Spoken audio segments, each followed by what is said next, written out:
religion is one of the biggest and well-known religions in the world. Although it's well known, not a lot of people know the innards about the Jewish religion and its culture. So today I'll be talking to you about the Jewish culture and the menorah.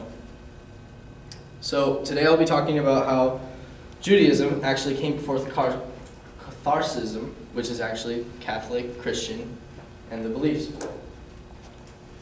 Second, I'll be talking about the cultural significance of the menorah. And third, I will be talking to you about how Hanukkah and menorah go hand in hand. So, Mr. Simmons, he's an educated rabbi, which is a priestess for Catholic, just translated differently. Graduated from Austin, Texas University with journalism. Stated that the menorah is one of the most influential and most rooted part of the Jewish culture. Now, with that, I want to talk to you about the origins of the menorah and how it came to be. Now, the menorah way back in history, with the Greeks and the Romans, all that stuff, Judaism wasn't called Judaism. It was about this group of people called the Maccabees. Now, these Maccabees lived alongside with the Greeks. They lived close to each other, and in this way, the religions conflicted each other. Now, with these religions, the Greeks believed in many different gods. They believed in the earth god, the sun god, the wind god, the god on top of gods, just all these different gods. When the Maccabees, or the known as Judaism, believed in one God. Now, how it all started and how the first miracle started with the menorah is as the Greeks started fighting against the Jewish people, or the Maccabee, they started fighting for 3 years. And after these 3 years, they started, after the wars, after 3 years, they finally fought back and the Maccabees won. After armies of Greeks went up against these farm people. That's one miracle right there. So, as for celebration, they go to temple. And this was a special type of temple. It wasn't just going to church. So it was different, and they wanted to light the menorah. And when you light the menorah, it's supposed to stay lit. You're supposed to pray and be together with friends, family, and pray for happiness and good wealth. So when they light the menorah, the high priestess or the rabbi, whoever you want to talk about, knows that you have to light the menorah with pure olive oil. And when you light pure olive oil, they don't last very long. And back in the day, the structure of this is completely different of how it was back in the day. Okay, now this actually has candles, and the other ones actually had cups of oil that it would be lit, and that's how it would be lit instead of wax. So he knows that it's only going to be lasting for 2 days, and the next shipment of the oil would be 8 days later. Now this is miracle number 2. And with this miracle, it was lit for 8 days straight. That was virtually unheard of, and till this day, it's still a miracle, and they still celebrate it.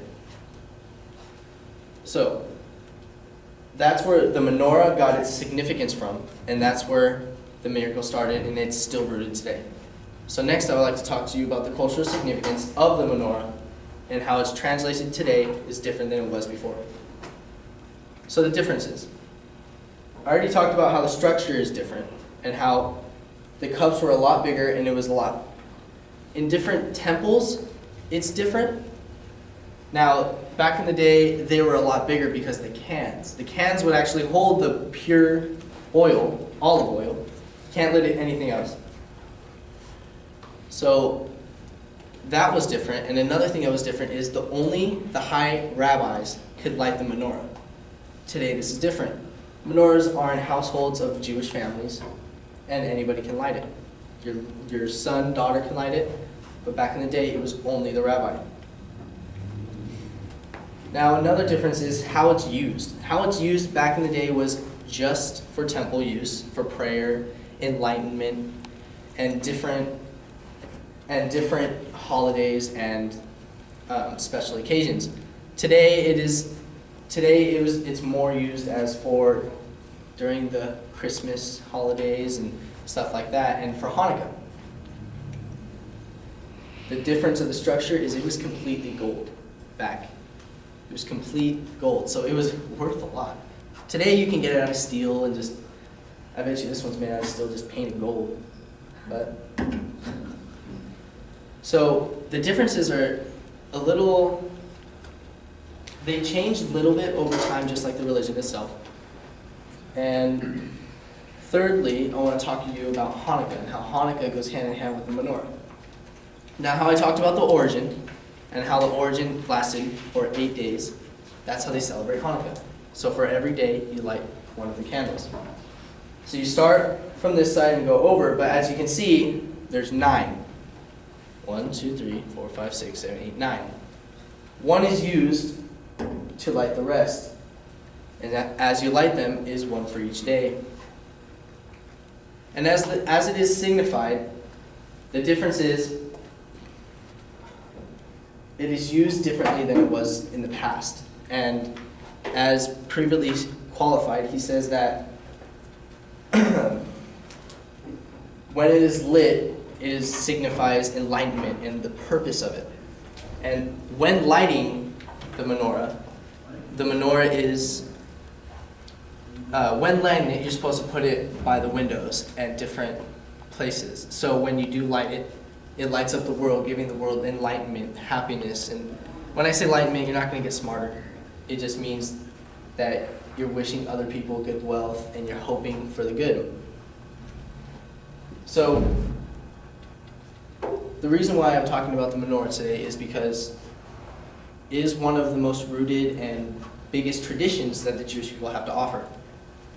And I feel that all of you need to know about this, because if you happen to talk to a religious Jewish person, this could be a conversation starter. It can help you. You go to a job interview and he's Jewish, you have something to talk about. You know what he's been through, you know what it's about. So I've talked to you about the origins of the menorah, the cultural significance of the menorah, and I've also talked about how Hanukkah and the menorah goes hand in hand. Thank you. That's my speech.